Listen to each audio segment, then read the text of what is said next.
ডিমের অনেক রেসিপির মধ্যে ডিমের মালাইকারি রেসিপিটা খুবই জনপ্রিয়।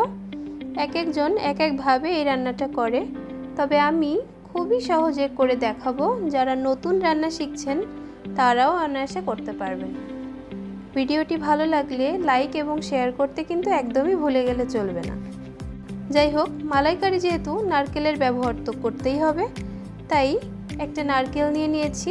নারকেলটাকে এভাবে মাঝখান থেকে কেটে নিয়েছি, দেখুন এভাবে কুড়িয়েও নিয়েছি। এবার কোরানো নারকেলটাকে গরম জলে দিয়ে এভাবে নারকেলের দুধ বানিয়ে নেব। এবার চলে যাচ্ছি মূল পর্বে। 5টা ডিম আমি প্রায় 10 মিনিটে সেদ্ধ করে নিয়েছি। এবার খোসা ছাড়ানো সেদ্ধ ডিমগুলোকে ছুরির সাহায্যে এরকম একটু কেটে দিচ্ছি, তাহলে তেলে দিলে ডিমটা ফাটবেও না, আবার ডিমের ভেতরে মশলাটাও প্রপারলি ঢুকে যাবে।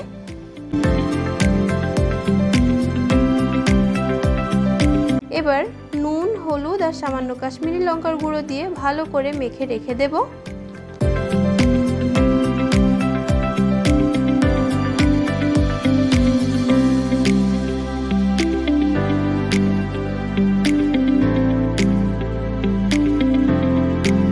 কড়াইতে সরষের তেল দিয়ে তেলটা গরম হলে ডিমগুলো ভেজে নেব।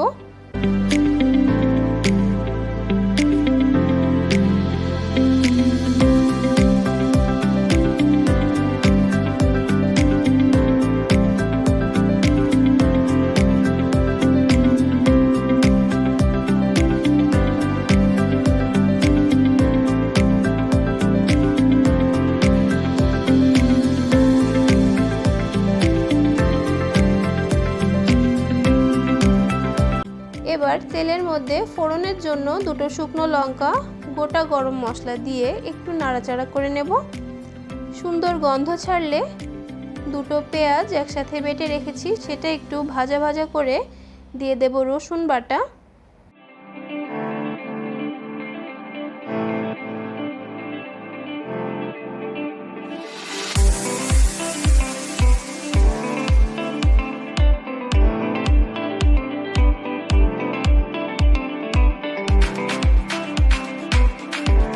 পেঁয়াজের সাথে রসুনের পেস্টটাকেও ভালো করে মিশিয়ে নিতে হবে।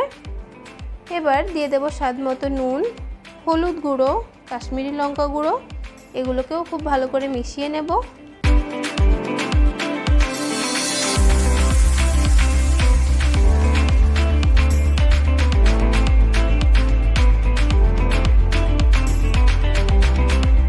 এবার দেব টমেটো পেস্ট আর জিরে গুঁড়ো, ভালো করে একটু জল দিয়ে কষিয়ে নেব যাতে মশলাটা নিচে ধরে না যায়।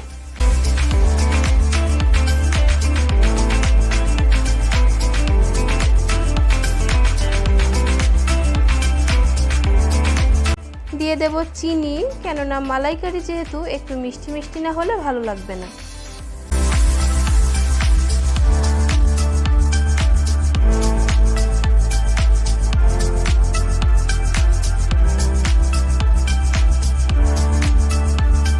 মশলাটা কষানো হয়ে গেছে। এবার যে নারকেলের দুধটা বানিয়ে রেখেছিলাম সেটা এই মশলার সঙ্গে মিশিয়ে নেব।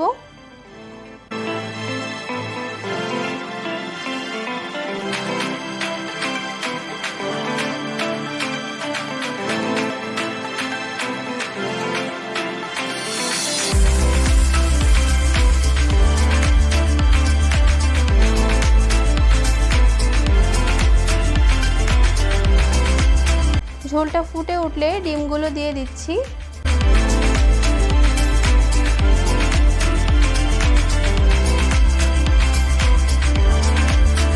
এবার ঢাকা দিয়ে রান্না করব 10 মিনিট। ঢাকা খুলে গরম মশলা গুঁড়ো ছড়িয়ে আরও 2 মিনিট রান্না করব লো হিটে।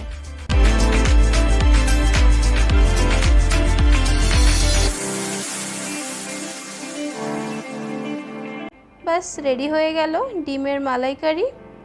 একবার এভাবে বাড়িতে রান্নাটা করুন, ভালো না লাগলে আমাকে বলবেন, আমার বিশ্বাস ভীষণ ভালো লাগবে।